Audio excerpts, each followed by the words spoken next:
ఒక పెద్ద దైవజనుడు ఉన్నాడు. చాలామంది ఆత్మల్ని ప్రభావితం చేసిన దైవజనుడు ఆయన. ప్రపంచంలోనే అతిపెద్ద సంఘం అని ఆయన గురించి చెప్పబడుతుంది. దేశ దేశాలు ఆయన గురించిన వార్త వ్యాపించింది. పెద్ద దైవజనుడు. చాలామంది ప్రజలు ఆ చర్చికి వస్తారు. వేలల్లో కాదు, లక్షల్లో ఆ చర్చికి ప్రజలు వస్తారు. అనేక మంది ఆయన్ని అనుసరిస్తూ ఉంటారు. ఆ దైవజనుడు ఆశీర్వదించబడ్డాడు, దేవుని కృపను పొందుకున్నాడు. ఆయన్ని దేవుడు బలంగా వాడుకుంటున్నాడు. దేవుని కృప, ఎంతో ఘనత, ఎంతో ఐశ్వర్యం అనేకులకు ఇచ్చేటట్టుగా నా దేవుడు ఆయనను ఆశీర్వదించాడు. ఆయనకు ఏదీ కొదవలేదు. అన్ని విధాల ఆశీర్వాదం ఆయన పొందిన గొప్ప దైవజనుడు అండి. అయితే ఎప్పుడు ఇదిగో మనం చదువుకున్నాం చూడండి, ఇదే పదాన్ని ఇంట్లో వాళ్ళ పిల్లలకి చెబుతూ ఉంటాడంట. అరే, మనం దేవునితో గడపాలి, దేవుని పాదాల దగ్గర కూర్చోవాలి, ఎడ తెగక మొర్ర పెట్టాలి, మనం ప్రార్థన చేయాలయ్యా అని ఎప్పుడు కుటుంబంలో పిల్లలతో చెప్తూ ఉంటాడంట. ఎప్పుడు ఖాళీ దొరికిన ఆ దైవజనుడికి వెసులుబాటు దొరికితే భార్య పిల్లల్ని కూర్చోబెట్టుకుని ప్రార్థన చేసేవాడంట. అయితే ఆయన ప్రార్థన చేసుకోవడం, ఆయన దేవునితో గడపడం ఆయనకు ఆ హాయిగానే ఉంది. ఆ పిల్లలకి విసుకొచ్చింది, పిల్లలకి విరక్తి వచ్చింది. ఒకరోజు వాళ్ళ నాన్న లేని టైంలో ఆ చిన్నోడు వాళ్ళ అమ్మని అడుగుతున్నాడు, అమ్మా నానేంటి ఎప్పుడు ప్రార్థన చేయాలంటాడు, ఎప్పుడు దేవుని దగ్గర కూర్చొని మనం గోజాడాలంటాడు, ఎందుకు, మనకేం తక్కువ అమ్మా, కావలసినంత డబ్బు మన దగ్గర ఉంది, నేను చూస్తూనే ఉన్నాను, లెక్క పెట్టలేనంత డబ్బులు దేవుడు మనకి ఇచ్చాడు, మన లాకర్లో బోల్డంత ధనం కనబడుతుంది, మనకి ఘనత తక్కువ లేదు, మనకి రోగాలు లేవు, మనకి ఏ అవసరతలు లేవు, అన్ని విధాలా మనల్ని ప్రభు ఆశీర్వదించాడు కదా. ఆయన అంతగా మనల్ని దీవించినప్పుడు ఏదో రోడ్ల మీద తినడానికి తిండి లేని వాళ్ళు ప్లేట్ తీసుకొని రోడ్ల మీద కూర్చొని, అయ్యా ఇంకా సహాయం చేయండి బాబు, అయ్యా నా వైపు చూడయ్యా అని అడగాలి అన్నట్టుగా మాట్లాడతాడేంటి నాన్న? అంత అవసరం ఏముంది ఇప్పుడమ్మా? రోగాల, నొప్పుల, అప్పుల, తెప్పుల ఏమున్నాయి మనకి? సకల భాగ్యాలు ఉన్నాయి, ఆశీర్వదించబడ్డాం. మనం తెలియని వాళ్ళే లేరు మన దేశంలో. ఇంతగా ప్రభు మనల్ని ఆశీర్వదిస్తే ఎప్పుడు చూసిన ప్రార్థన, ఎప్పుడు చూసిన దేవుడితో గడుపుదాం, మొర్ర పెడదాం రండి, విజ్ఞాపన చేద్దాం రండి అని అడుగుతాడేంటి? మాకు ఇసుకు పడుతుంది. ఏమని అడగాలి, ఏమని కూర్చోవాలి, ఏం తక్కువ మనకి అన్నీ ఇచ్చాడు కదా. నాకైతే ఇంట్రెస్ట్ రావట్లే, ఏదో ఆయన బాధపడతాడని చెప్పి కూర్చొని ప్రార్థనలో ఏకీభవిస్తున్నాను. ఎందుకు అలా చెబుతున్నాడమ్మా అని అడిగాడంట. ఆమెనిందంట, నన్ను అడిగితే ఎట్లనయ్యా, నీకు వచ్చిన డౌట్ ఏదో మీ నాన్నే అడిగి తెలుసుకో, ఆయనే నీకు ఆన్సర్ చెబుతాడు. అడిగితే ఏమైనా అంటాడేమో, ఏమనడురా, అడిగితే తప్పకుండా కూర్చోబెట్టి చిలక్క చెప్పినట్టు చెబుతాడు ఆయన. సాయంత్రం అడుగు నువ్వు, లేదు నీకు మొహమాటంగా ఉంటే నేను గదిలిస్తా, నీ డౌట్ ఏందో నువ్వు అడుగు. సరే, సాయంత్రానికి ఆ దైవజనుడు ఇంటికి వచ్చాడు. ఇంటికి రాగానే ఆ తల్లి వెళ్ళి, ఏమండి ఆ చిన్నోడికి ఏదో డౌట్ వచ్చిందంట, వాడు నిన్ను అడగడానికి మొహమాట పడతా లోపల మొదలు పడిపోతున్నాడు, కాస్త వాడు డౌట్ ఏంటో ఇని ఆన్సర్ చేయండి, గొల్ల అయిపోతున్నాడు అనింది. ఏంట్రా నీ డౌట్ ఏంటని దగ్గర కూర్చోబెట్టుకుని అడిగితే, ఇందాక నేను చెప్పిందంతా వాళ్ళ నాన్నకి చెప్పాడు. నాన్న అన్నీ ఉన్నాయి, ఇప్పుడు ఎందుకు నాన్న మనం ప్రార్థన చేయాలి? ఈరోజు మనం ఉదయాన్నే లేచి మొర్ర పెట్టకపోతే మనకు ఒరిగింది ఏముంది నాన్న? ఏం ఒరిగింది మనకి? భిక్షగాడు ఉదయాన్నే లేచి ప్లేట్ తీసుకొని రోడ్డుకు పోకపోతే వాడికి అన్నం దొరకదు నాన్న. వాడు వెళ్ళాలి, బాగున్నా వెళ్ళాలి, బాగోకపోయినా వెళ్ళాలి, వాడు వెళ్ళాల్సిందే ప్రజల్ని, అయ్యా ధర్మం చేయండి బాబు అని అడగాల్సిందే. మనం ఉదయాన్నే లేచి ప్రార్థన చేయకపోతే ఒరిగేదే ఉంది నాన్న? బియ్యం ఎన్నున్నాయి, గూడెలకు సర్ది పెట్టున్నాం, అనేకులకు మనం ఇస్తున్నాం. మనం ఉదయాన్నే లేచి, వేకువనే లేచి, 4 గంటలకే లేచి మోకాళ్ళ మీదకి వెళ్ళకపోతే ఇప్పుడు మనకు ఒరిగింది ఏముంది నాన్న? అన్నీ ఉన్నాయి కదా, ఎందుకు మమ్మల్ని అల్లాడిస్తున్నావు అన్నాడు. అప్పుడు ఆ పాస్టర్ గారు చిరునవ్వు నవ్వి, రే ఒకప్పుడు మీ నాన్న పరిస్థితి ఏంటో నీకు తెలుసారా? ఈరోజు ఈ వైభవాన్ని నువ్వు చూస్తున్నావు, ఈరోజు ఈ ఆశీర్వదించబడిన అనుభవాలు నువ్వు చూస్తున్నావు, ప్రారంభంలో మీ నాన్న ఎలా ఉన్నాడో నీకు తెలుసారా? మీ నాన్న దయనీయమైన పరిస్థితి నీకు తెలుసంటరా? ఏమో మాకేం తెలుసు. తినడానికి తిండి లేక ప్లాట్ఫారాల మీద నిలబడి అడుక్కు తిన్న బ్రతుకురా మాది. మమ్మల్ని చూస్తే బంధువులు కూడా పక్కకి దాటి వెళ్ళిపోయారా. అవమానకరమైన బ్రతుకు. రేపు కుటుంబంలో ఉన్న వ్యక్తులకు ఎలా అన్నం పెట్టాలి అనే పరిస్థితి. వాళ్ళంతా రోగాలమయమైపోయింది. డాక్టర్లు చెప్పారు చచ్చిపోతావు నువ్వని. చావు బ్రతుకుల దాకా వెళ్ళాడురా మీ నాన్న. ఇంట్లో వాళ్ళే మీ నాన్నకి ఘనతల ఇవ్వలా, మీ నాన్నని గుర్తు చేసుకోవాలా, మీ నాన్నని గొప్ప చేయలా. చచ్చిపోతాను అని అంటే పోయి చావరా అన్నారు. ఈరోజు నువ్వు ఈ ఆశీర్వాదాన్ని చూస్తున్నావు. మీ నాన్న ఆ అనుభవాల్లో రాలేదయ్యా. ఈరోజు ఎప్పుడు దేవుని దగ్గరికి వెళ్ళాలి, దేవుని దగ్గరికి వెళ్ళాలి, దేవుని పాదాలు పట్టుకోవాలని నేను ఎందుకు చెప్తున్నానంటే, మనకేదో తక్కువైందని కాదురా, మనకేదో అన్నం లేదని కాదు, మనకేదో అప్పులు ఉన్నాయని కాదు, మనకేదో నొప్పులు ఉన్నాయని కాదు. ఎందుకు వెళ్ళాలని చెబుతున్నానో తెలుసా? మన వ్యక్తిగత కుటుంబ అవసరాలు తీర్చమని అడగడానికి కాదు వెళ్తుంది.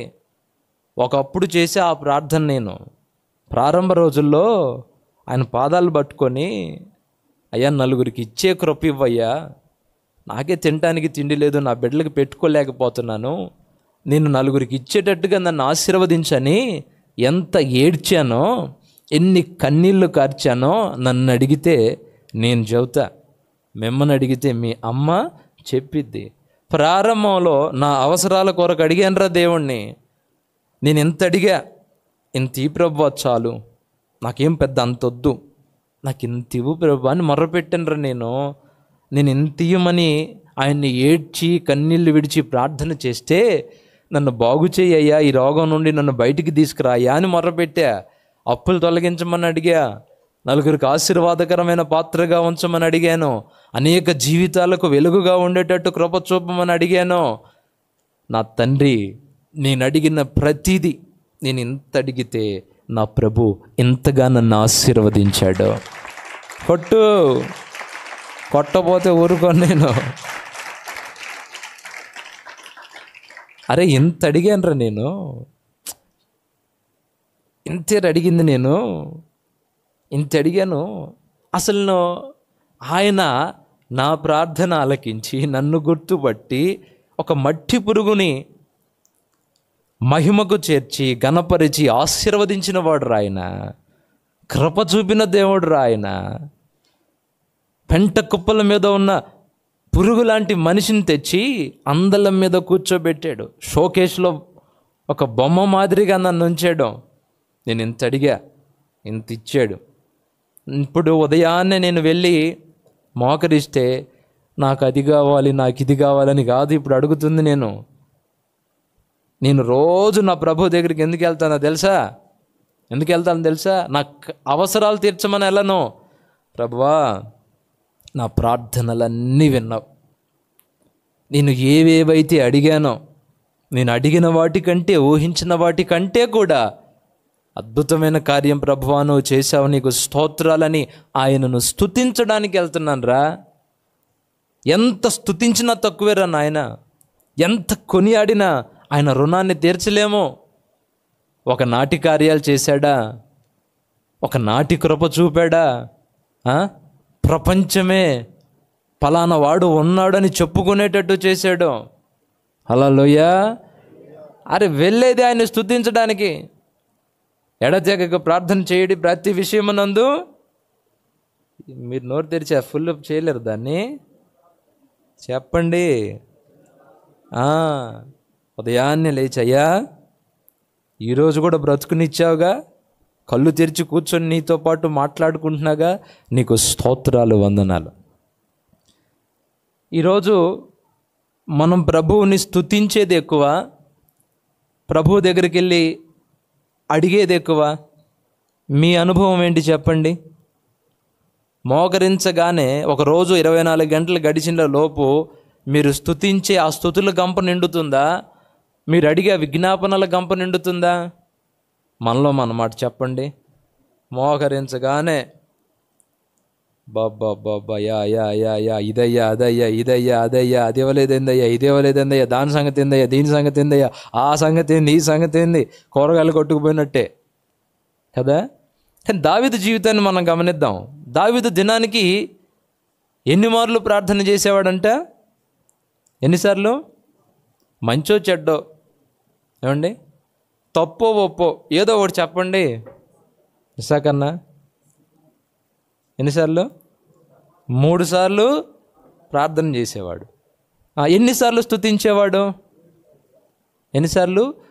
3 సార్లేమో ప్రభువు దగ్గరికి వెళ్ళి విజ్ఞాపన చేసేవాడు, 7 సార్లు స్తుతించేవాడు.